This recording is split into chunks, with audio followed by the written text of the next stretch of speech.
Información precisa, completa, veraz, objetiva e independiente. Directo a tu pantalla. Voz de América en RCR 750.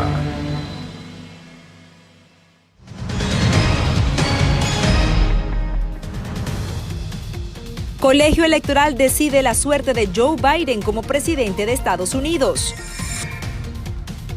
Vacuna de Pfizer en camino a los hospitales.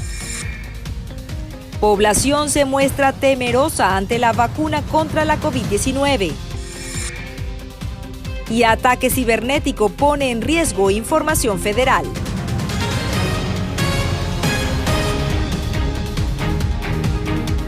Hola, ¿qué tal? Bienvenidos al Mundo al Día. Desde Washington les saluda Natalí Salas Guaitero.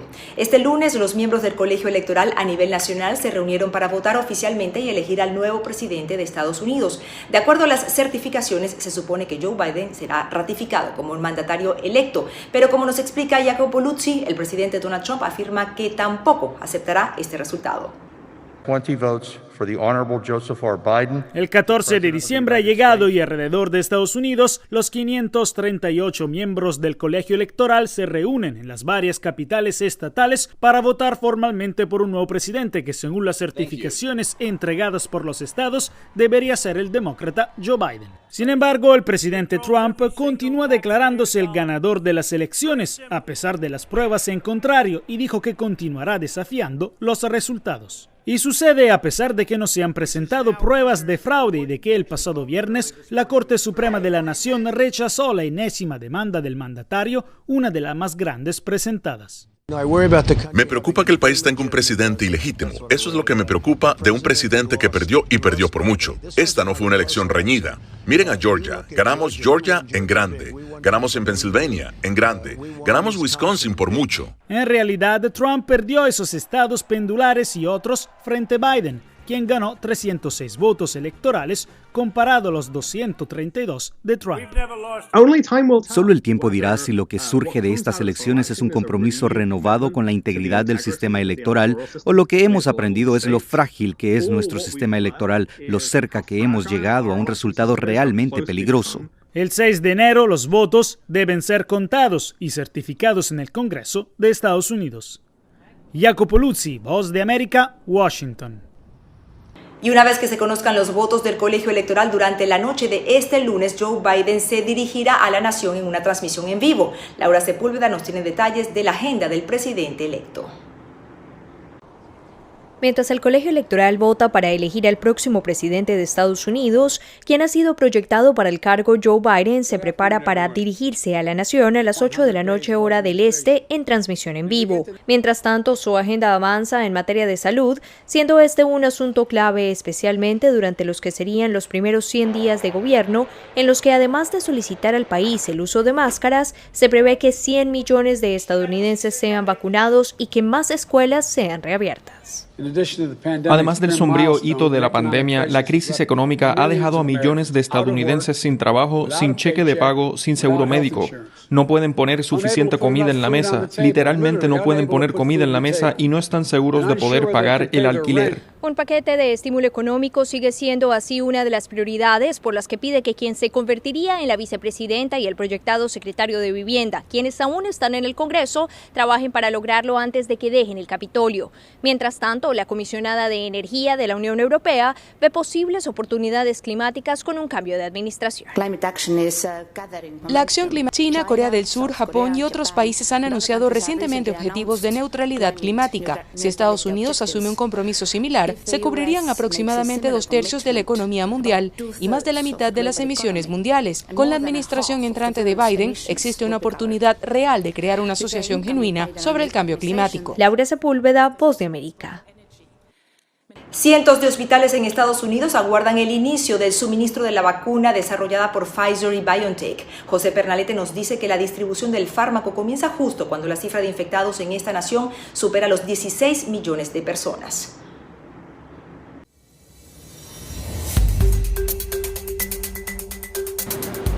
La distribución de la vacuna Pfizer-BioNTech en Estados Unidos se está ejecutando con estricta continuidad de cadena de frío para hacerla llegar a cientos de hospitales en la nación. A partir de esta semana comienza su colocación y para finales de este 2020 se estima que hayan sido inmunizados 20 millones de estadounidenses. Además de adultos de edad avanzada, el personal de atención de salud será el primero en ser vacunado. En los hospitales, los contagios afectan la disposición de los profesionales de salud pública.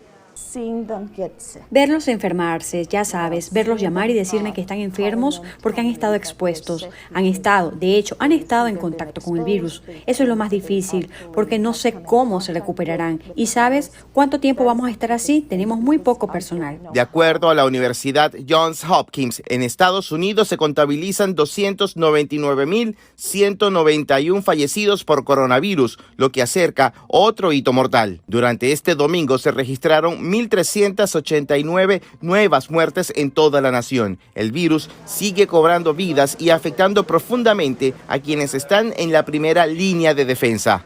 Explicarles por qué quizás no estoy emocionalmente lista o preparada para estar compartiendo una cena con ellos. En Nueva York, una enfermera de cuidados intensivos fue la primera estadounidense en recibir la vacuna contra el COVID-19 en la mañana de este lunes. José Pernalete, Voz de América, Miami.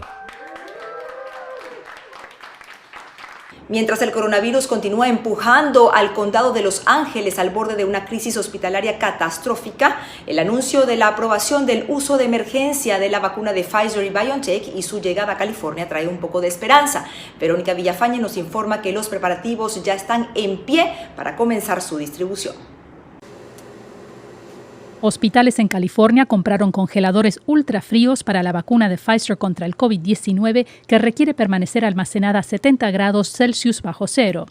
El Centro Médico del Condado de Los Ángeles, USC, es uno de ellos y uno de 8 sitios dentro del Servicio de Salud Pública del condado que han estado preparándose para administrar la vacuna bajo condiciones difíciles.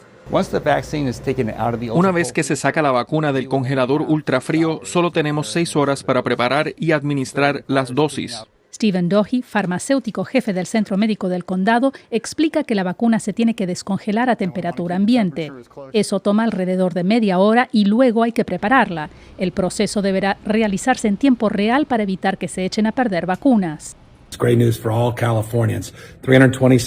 Usando sus redes sociales, el gobernador Gavin Newsom alertó que más de 327,000 dosis están en camino.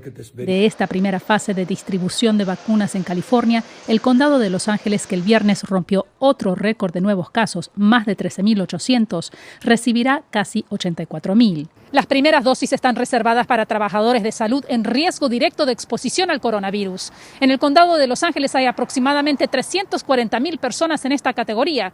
Por lo tanto, las vacunas disponibles en esta primera fase no serán suficientes para cubrir la demanda. Cuando llegue la vacuna para todos será un gran triunfo para nosotros, pero todavía nos falta tiempo para llegar a ese punto. Verónica Villafañe, Voz de América, Los Ángeles. En este momento en que los casos de infectados por COVID-19 alcanzan cifras récord, los expertos piden a la comunidad que confíe en las vacunas que ya se están comenzando a distribuir en Estados Unidos. Adriana Arévalo conversó con un inmunólogo y nos explica qué debemos esperar una vez vacunados. De acuerdo con los expertos, es necesario estar informados y saber que al igual que la vacuna de la influenza, la del COVID-19 podría generar reacciones como fiebre, dolores musculares y otras molestias.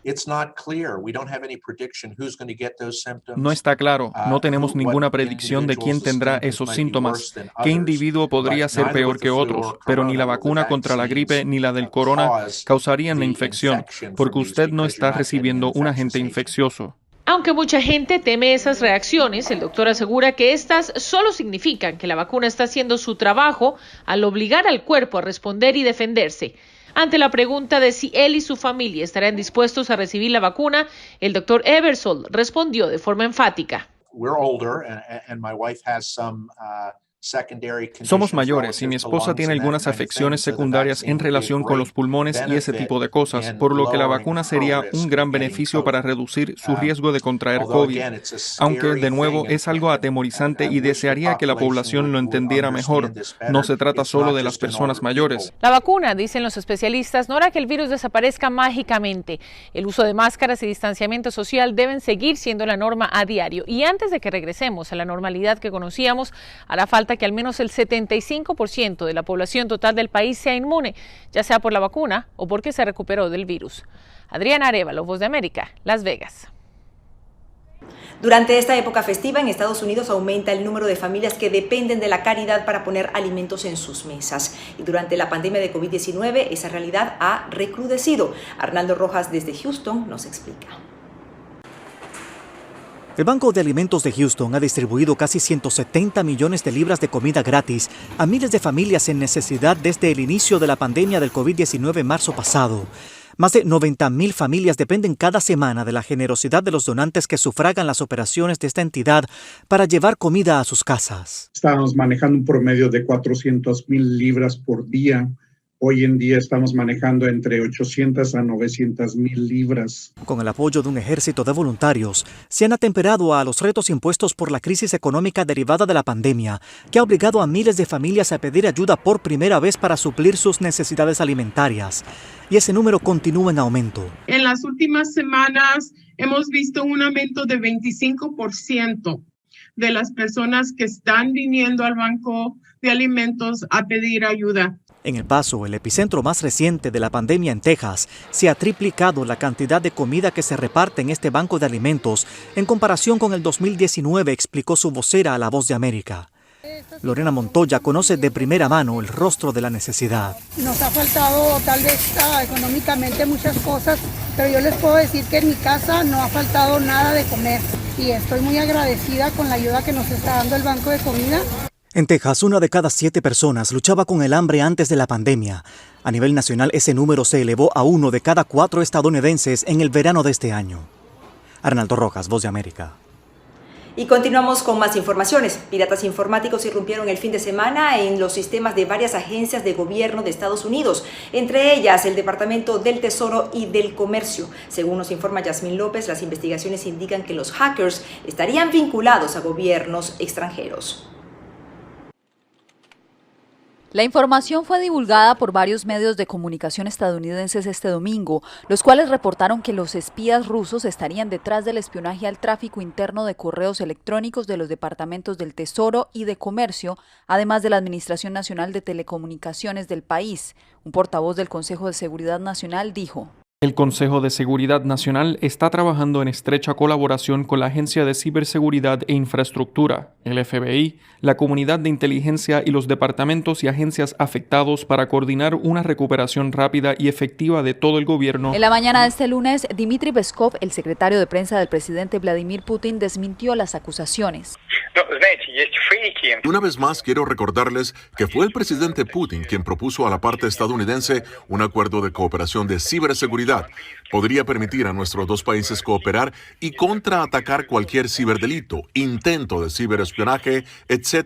La iniciativa de Putin no obtuvo respuesta de Estados Unidos. Este ataque se produce un mes después de que Trump despidiera al director de la Agencia de Seguridad de Infraestructura y Ciberseguridad, Christopher Cripps, una vez de que Cripps declaró públicamente que las elecciones del 2020 habían sido las más seguras de la historia. Lamento no estar allí con ellos, pero saben cómo hacer esto. Sospecho que todavía es temprano. Dejemos que los profesionales lo trabajen. Según la agencia Reuters, funcionarios del Consejo de Seguridad discutieron los ataques en una reunión de emergencia recientemente. Yasmín López, Voz de América, Washington.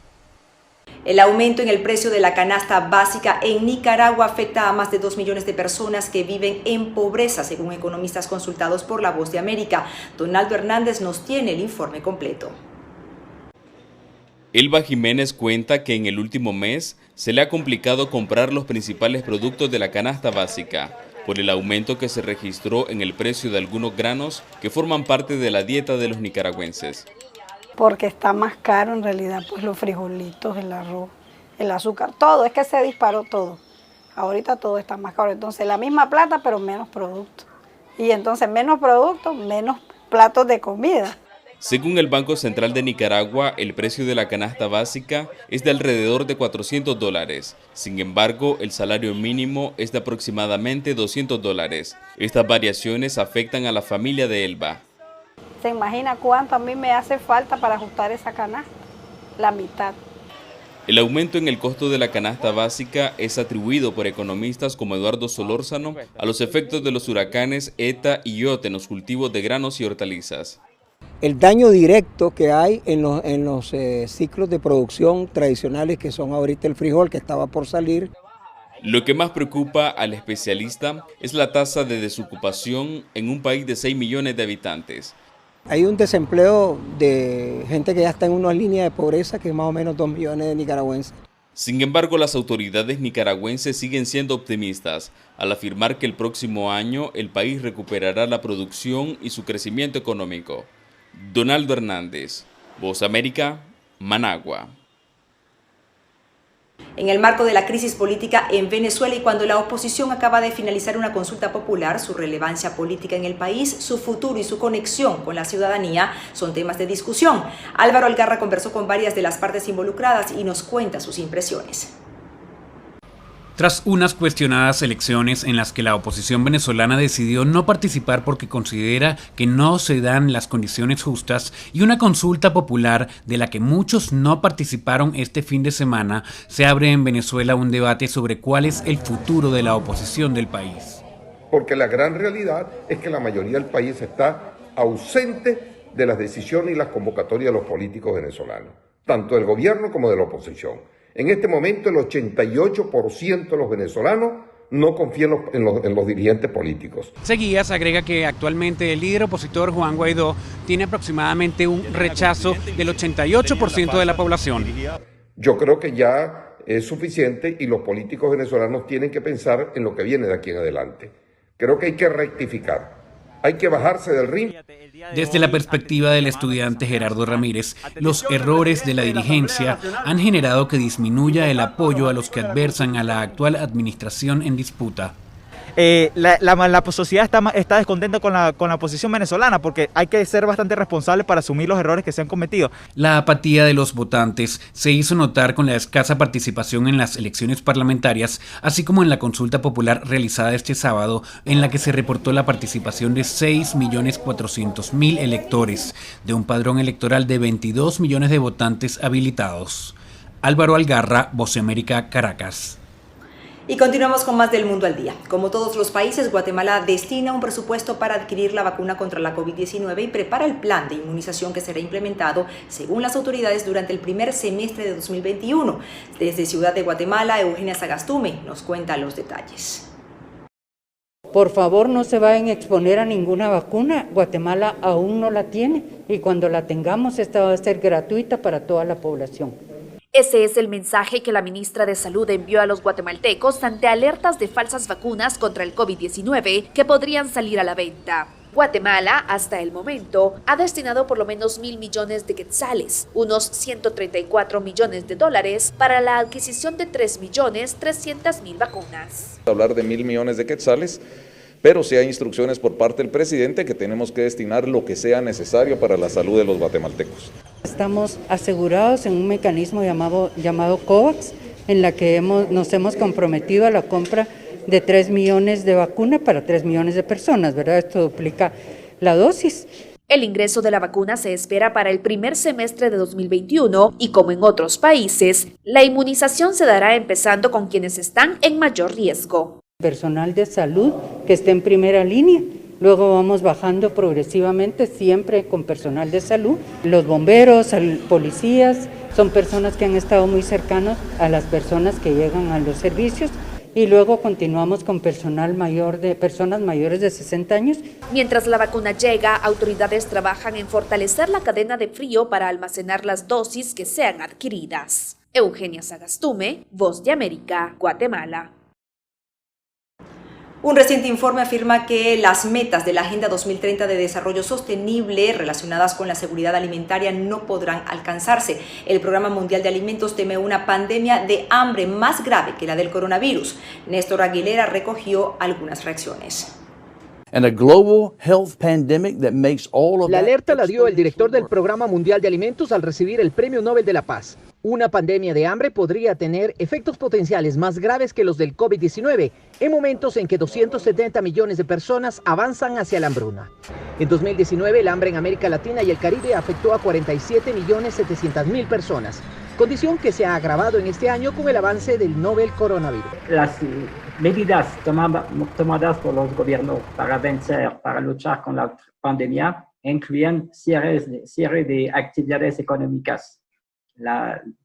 Entonces, eso tiene un impacto muy directo sobre poblaciones muy vulnerables. Para el profesor universitario Manuel Coronel, se deben considerar otros elementos para el análisis de esta problemática, como la falta de información para una adecuada nutrición y el desperdicio de alimentos en las grandes urbes. En América Latina y en Europa y en Estados Unidos, hay gente que desperdicia muchísimo, precisamente porque tiene para comprar. Un estudio elaborado por la Organización de las Naciones Unidas para la Alimentación y la Agricultura determinó además que las metas de la Agenda 2030 de Desarrollo Sostenible relacionadas con la seguridad alimentaria y la nutrición no podrán alcanzarse mientras en algunos territorios de la región sigan viviendo poblaciones con niveles de malnutrición. El investigador Juan Ponce habla de un retroceso en desarrollo social a causa del COVID, lo que se evidencia en el aumento de pobres. En algunos países ya se había eliminado el hambre, que era otro de los objetivos de desarrollo del milenio. Va a volver a haber hambre y por lo tanto tenemos que volver a pensar en términos de política pública cómo solucionar el problema del hambre. 690 millones de personas en el mundo se van a dormir con hambre cada día, según el PMA.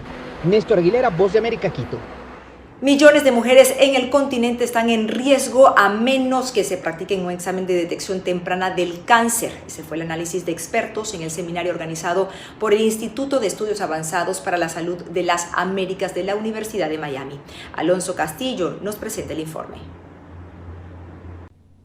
Tiempo es la vida que otorga una detección temprana de los diversos tipos de cáncer que lesionan la salud de las mujeres. Sin embargo, con la pandemia todo pasó a segundo plano y las consecuencias serán inescapables, dijo el doctor Arturo Vega. Lesiones francamente malignas y que por esta situación no han podido ser atendidas. Varios países de América Latina y el Caribe, según la Organización Mundial de la Salud, tienen algunas de las tasas más altas de riesgo de muerte por cáncer de mama. La pandemia también ha causado indignación, pues ha puesto de manifiesto la mala estructura sanitaria en el continente, años de atraso y de no darle la importancia a la construcción de sistemas sólidos de salud pública, comentó David Muñoz. Tenemos que ser un sistema de salud organizado, y ser organizado significa también ser capacitado. La detección oportuna del cáncer en la mujer en tiempos de pandemia fue el análisis abordado por los expertos convocados por la Universidad de Miami, en el que reconocieron la urgencia de continuar con los diagnósticos, con la educación e información para reducir la mortalidad. Un diagnóstico de tamizaje que va dirigido para la población aparentemente sana para detectar si ya se están enfermos. Estamos ante un imperativo económico de salud y equidad, dijo el economista de la salud Héctor Arriola Ornelas, quien agregó que la detección oportuna está en manos de las mujeres y que ellas son las que pueden hacer este cambio. Alonso Castillo, Voz de América, Miami. Y hasta aquí esta emisión de El Mundo al Día y nos despedimos con imágenes de uno de los nacimientos más grandes del mundo y que fue armado en la ciudad de Manarola, en Italia. Consta de 15.000 luces que no solo representan imágenes de la Natividad, sino que este año incorporan figuras de médicos y enfermeros en honor a los profesionales de la salud que combatieron durante la pandemia de COVID-19. Les habló Natalie Salas Guaitero. Radio Caracas Radio presentó Voz de América.